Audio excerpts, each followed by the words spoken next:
Next up, we have Josh. He's going to be talking about, well, I'll let him dive in, but basically, Apple's claims about patching older operating systems, which, we've all been told to patch and keep updated, but, really what Apple says is sometimes different than the reality. So let's give Josh a warm round of applause. All right, awesome. Here we go. Okay, so the title of my presentation is N-1 and N-2. Should we really trust in you? An examination of macOS security updates.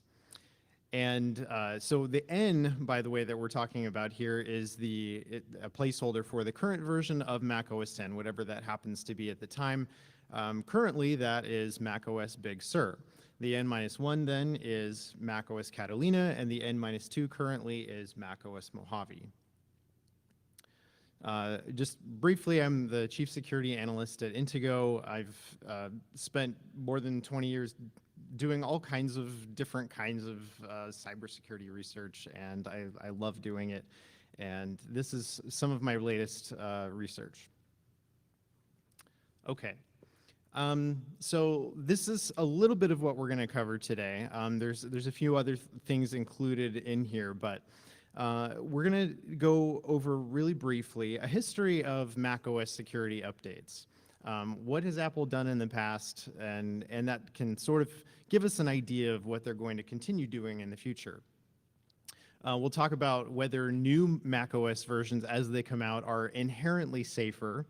We'll talk about the 400 plus Big Sur era vulnerabilities. Obviously, we're not going to get into a lot of details, but there are some pretty interesting ones that we'll talk about.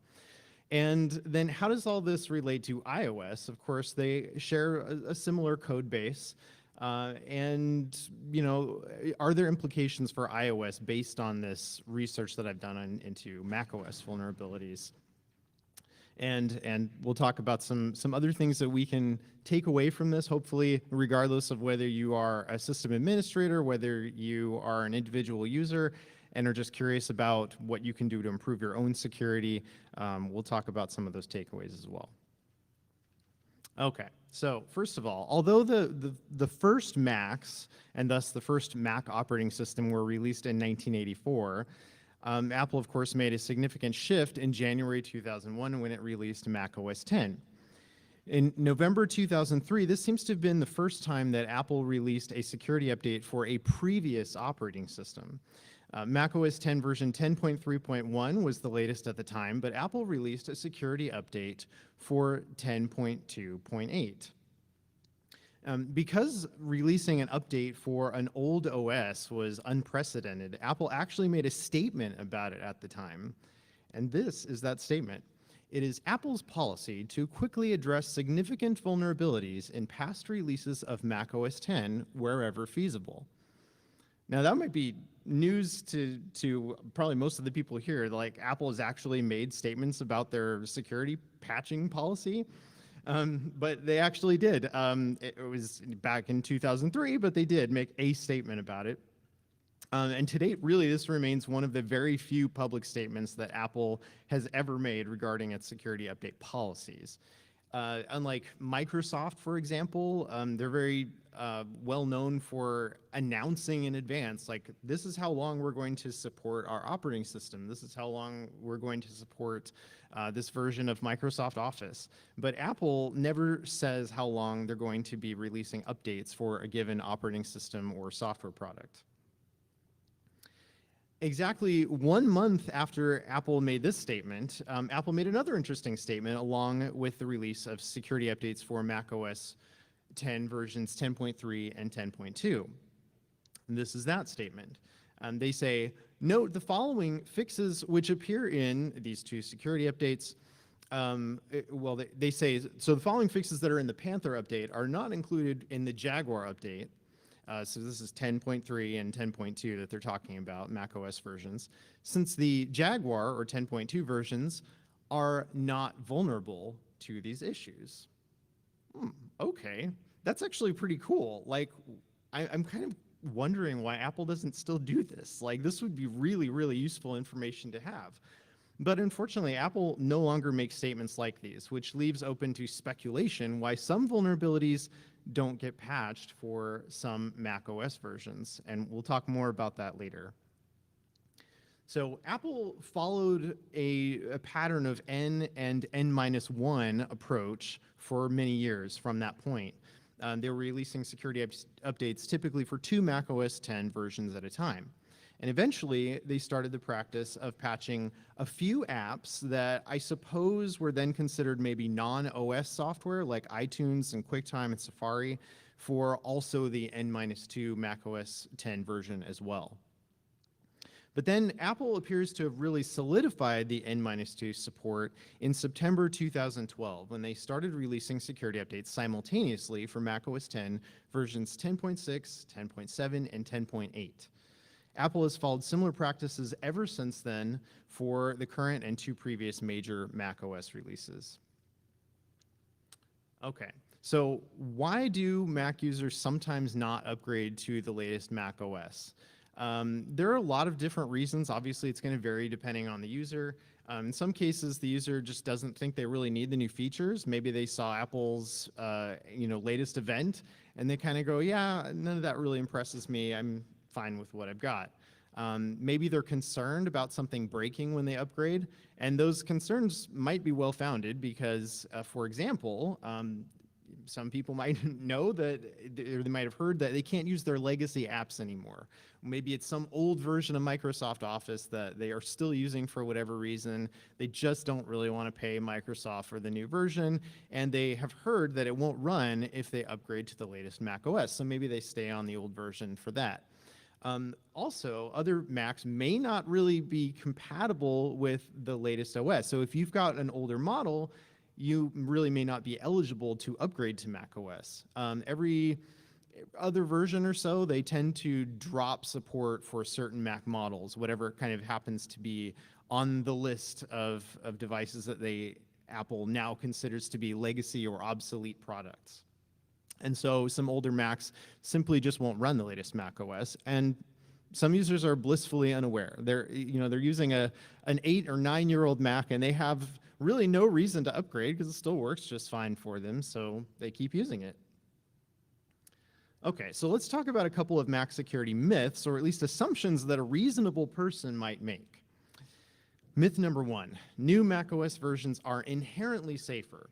Or in other words, by simple virtue of them being new, they must be safer, right? After all, Apple added new security features they told us about in a much hyped event, and they've presumably fixed all the known bugs, and so we have nothing to worry about, right? Well, not exactly. There have been a couple of really major snafus in Apple's macOS release history where they accidentally introduced some really egregious security bugs in a major new macOS release. Let's go back in time to the release of macOS 10.13, High Sierra. It shipped in late 2017 with a pretty terrible bug that became known as I am root. By simply typing root into the username field of a permissions prompt and then pressing return or clicking on the default button twice, you would actually enable the root account and set a blank password for the root account. This guy named Patrick Wardle right here noted that the root account could also be enabled remotely. Oops. Going back a little further in time, another memorable Apple security failure was the infamous go-to-fail SSL bug, which came to light in February 2014.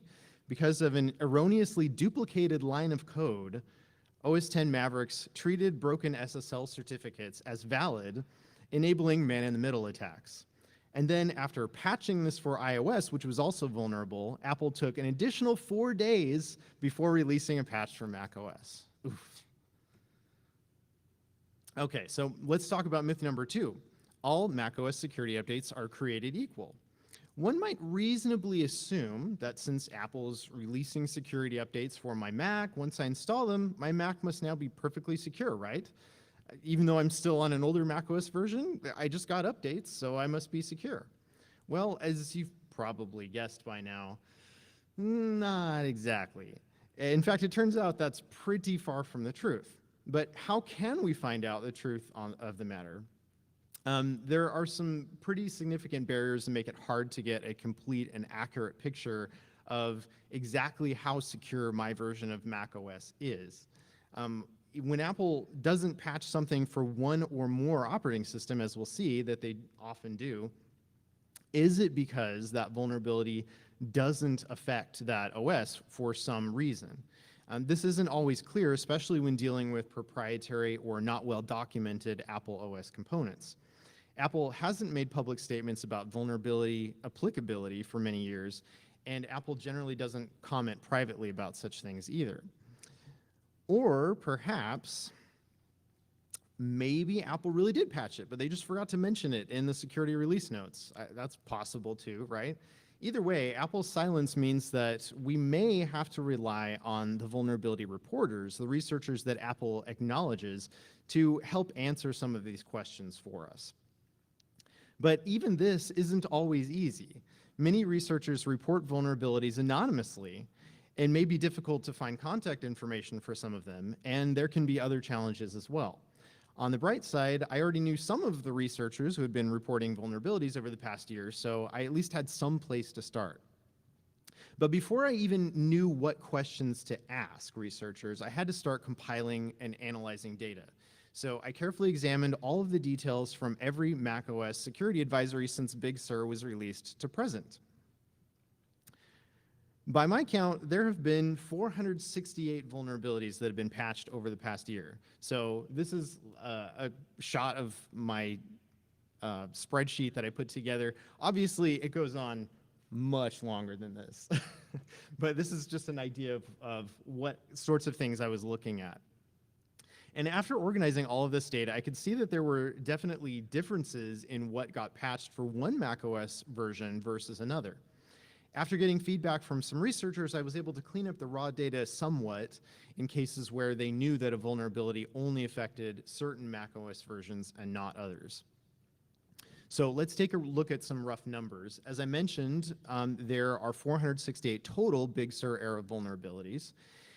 And of those, 217 vulnerabilities were patched for all three of the currently supported operating systems, Big Sur, Catalina, and Mojave. 154 vulnerabilities were only patched in Big Sur. 74 vulnerabilities were only patched in Big Sur and Catalina, so N and N-1.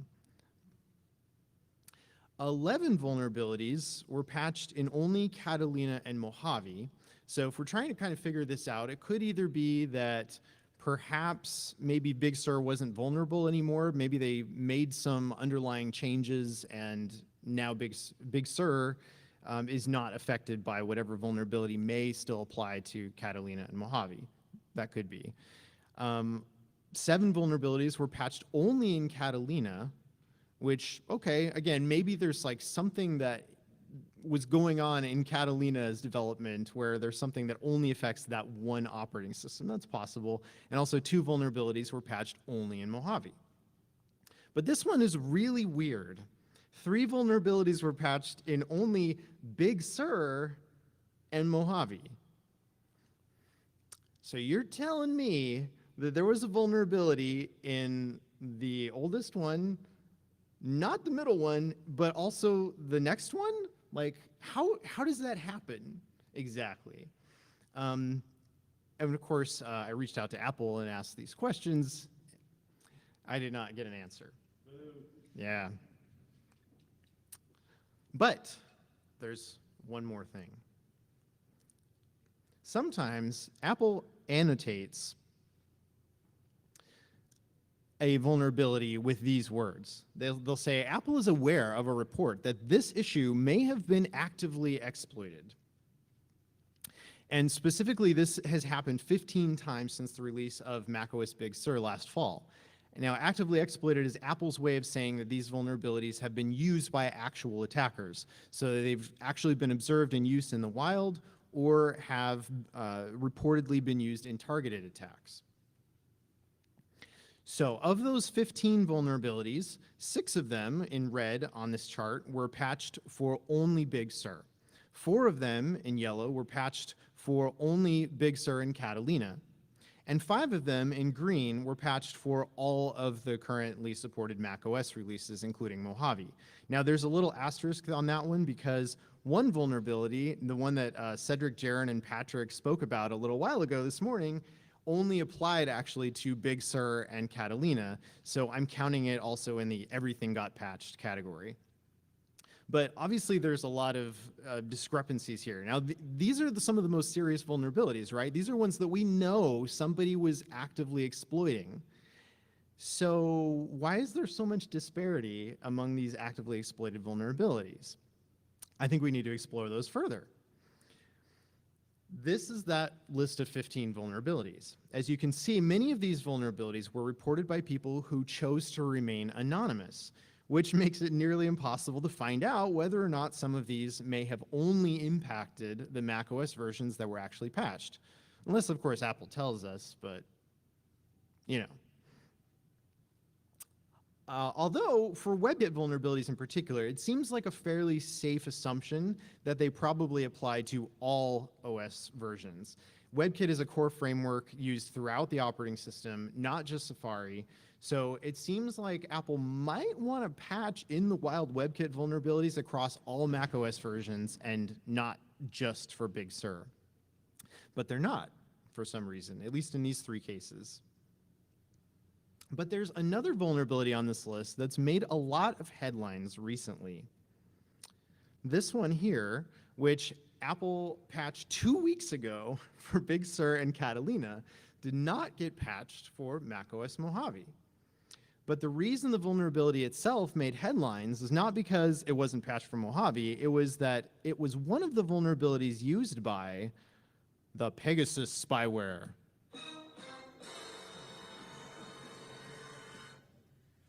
Okay, so if you're not familiar with Pegasus, back in July, there was a leak of tens of thousands of high-profile individuals who were allegedly potential targets of this mobile phone spyware. Pegasus has been used to target business executives, religious figures, academics, NGO employees, union officials, and government officials, including cabinet ministers, presidents, and prime ministers, and more than 180 journalists that we know of. Pegasus often infects devices via zero-click remote attacks that exploit zero-day vulnerabilities. So getting back to that vulnerability that Pegasus leveraged, Apple didn't patch it for macOS Mojave. And also, it wasn't just a matter of Apple forgetting to document that it was patched, because there was no corresponding security update released for Mojave. So then the next question is, was Mojave actually affected by this vulnerability?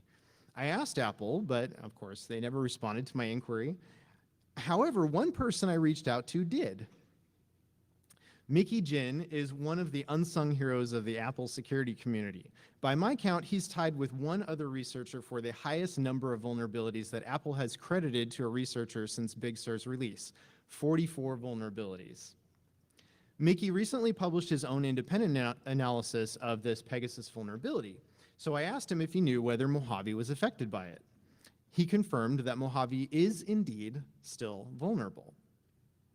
Now, I'm not aware of any reports so far about this vulnerability being used against desktop computers, but now that multiple independent analyses of this vulnerability have been published, and Apple has chosen not to fix it for Mojave, it would be very easy for a malicious actor to take advantage of the opportunity. So you might reasonably ask, okay, but are there even a lot of Macs that are still on older operating systems? Well, you might be surprised.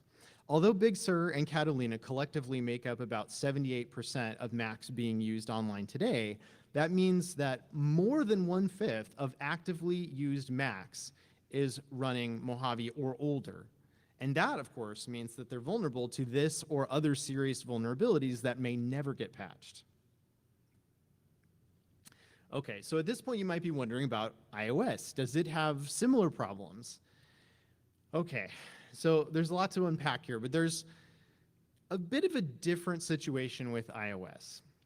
Currently, Apple is releasing patches for the newly released iOS 15 and iOS 14, interestingly. Even though it supports the same devices, Apple is kind of starting to do, I guess, the kind of thing that they have done for many years with releasing support to some degree for the N-1 version. But also, Apple is still patching iOS 12, kind of. Some older devices, first of all, are stuck on iOS 12. And this is actually why I think that Apple is still releasing some patches for that operating system. Some of those models include the iPhone 5, 6, and 6 Plus. There were a few iPad models. And you might think, well, I mean, do people really still use iPhones that old? Yeah, there still are people using old iPhones. And also, another really interesting one that is stuck on iOS 12 is the iPod Touch 6th generation. Now, this model of iPod Touch was actually discontinued only 4 months before Apple dropped iOS 13, which eliminated support for that model of iPod Touch. So if you had just bought the iPod Touch 6th gen, like right before the 7th gen came out, you got 4 months of security updates for it. Ouch. So I think that's probably part of the reason why Apple is still releasing some limited updates for iOS 12. But that's a key point there. They are limited updates. And based on the patch that Apple just released for iOS 12, I think it was last week, Apple seems to only be patching the actively exploited vulnerabilities in iOS 12. So all the other vulnerabilities, if Apple's not aware of them being actively exploited, they're not going to patch them for iOS 12, so it seems. iOS 13 is not getting updates anymore. iOS 14 is supposed to continue getting updates, and now iOS 15 is the latest, but it's missing 2 actively exploited patches that are found in iOS 14.8. I asked Apple again about this, and they didn't respond. Oh, yeah. So also, that little animation was to remind me that if you happen to be running iOS 14.7 or older, or even if you've got iOS 14.8, you're not going to get prompted with a little badge like this to upgrade to iOS 15. I don't know if that's something that Apple is only going to be doing for a short amount of time, but for whatever reason, I had a device recently that was on iOS 14.7, and it did not give me a badge to notify me that there was iOS 14.8, which patched actively exploited vulnerabilities, and it also didn't give me a badge to let me know that there was a brand new shiny iOS 15 available. And I checked, and it's a lot of devices actually that are experiencing that. So I don't know exactly what Apple's plans are there. And for more details about what's going on with iOS security updates, we have some recent articles on the Mac Security blog that explore iOS further. Okay, so what can we take away from this? Generally speaking, the current macOS version is the safest one. Sure, yeah, there have been cases in the past where there's been some vulnerability that Apple introduced with the new version, but generally speaking, the latest is the safest because it gets the most total patches and they're the most important ones. Apple has a history of always fixing those actively exploited vulnerabilities, at the very least for the current operating system. So you probably want to avoid using the 2 previous versions of macOS as your primary macOS, like on your main computer that you use. And it's probably best to quickly upgrade to the latest macOS version. And if you happen to be using one of those 2 previous macOS versions, make sure that you don't assume that just because you're still getting security updates from Apple, that you're necessarily safe from serious vulnerabilities. They may not be getting patched. They may never get patched in some cases. And if you really need to keep a Mac on an older version of macOS for a particular app, it probably, again, shouldn't be your main Mac. Maybe keep that one offline, or don't use it as your machine that you use to browse the internet and things like that. So I know you probably have some questions. You want to know more about some of these vulnerabilities and what the list looks like. And so I'm going to be releasing all of that information. I'm still kind of compiling this, but we will be releasing a white paper soon with additional details. If you want to be notified when that white paper is available, you can sign up for a notification at the Mac Security blog, blog.intego.com. You can also follow me or Intego on Twitter to get notifications, because we'll definitely announce there once the white paper is available. And next up, I really wanted to thank the researchers who provided feedback. I couldn't have really done this without their help because, again, Apple doesn't really say much. And so these folks are amazing people who not only are they spending their time contributing and helping Apple to fix major bugs in their operating systems, but they also were kind enough to take the time to respond and help answer some questions related to this talk. So thank you very much to all of these really important folks for their invaluable feedback. And finally, thank all of you for listening to this talk. And I know there's a lot of people watching on the stream as well as here in person, and I couldn't be more happy for the time you've given me to share these thoughts with you. Thank you.